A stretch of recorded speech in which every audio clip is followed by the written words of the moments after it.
Welcome to আর রান্নাঘর। বন্ধুরা, 1K subscribe হওয়ার জন্য আজকে ঝাল ঝাল খাওয়াচ্ছি। আজকের রেসিপি লঙ্কার আচার। আমার বাড়িতে সব রকম আচারই করা থাকে। লঙ্কার আচারটা শেষ হয়ে গেছে, তাই ভাবলাম যখন করছি তাহলে আপনাদের সাথেও শেয়ার করে নিই। আমি প্রথমে বাজার থেকে বেশ লম্বা লম্বা লঙ্কা আনিয়েছি।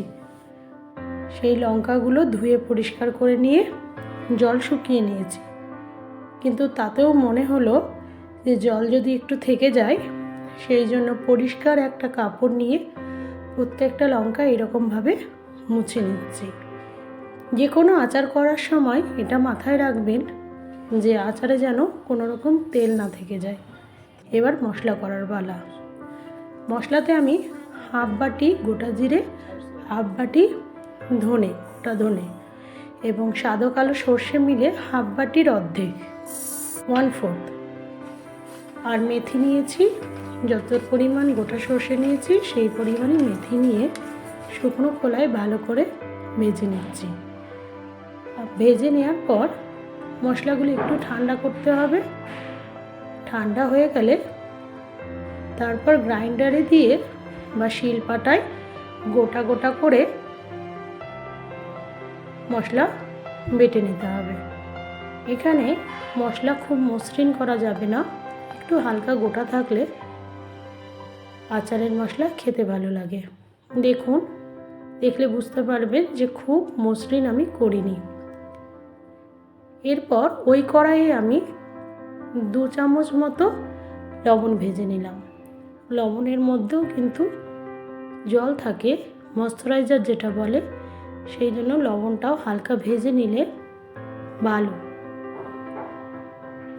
কারণ আচার তো আর একদিনে শেষ হবে না, এবং কোনো কারণে আচার নষ্ট হয়ে গেলে খুব মন খারাপ হয়ে যায়। সেই জন্য এই প্রসেসগুলো অবশ্যই ফলো করবেন। তারপর আমি বেশ খানিকটা সর্ষের তেলের মধ্যে কালো জিরে দিয়ে সর্ষের তেলটা ফুটিয়ে নিচ্ছি। ফোটানোর পর তেলটা ঠান্ডা করে নেবেন।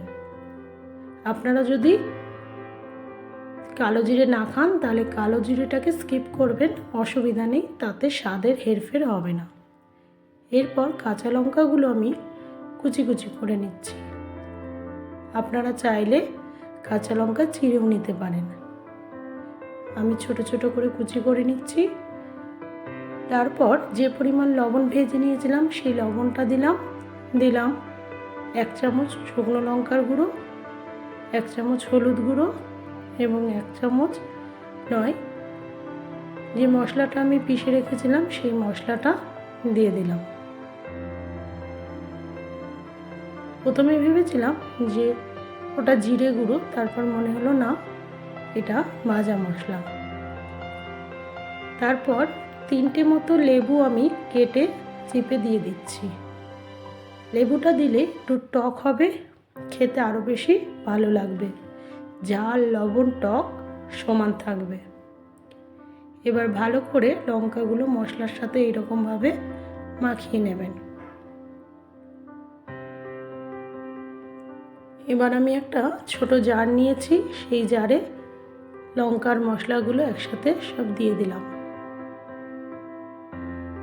এবার উপর থেকে দিয়ে দিচ্ছি সর্ষের তেল, যে তেলটা গরম করেছিলাম সেই সর্ষের তেল।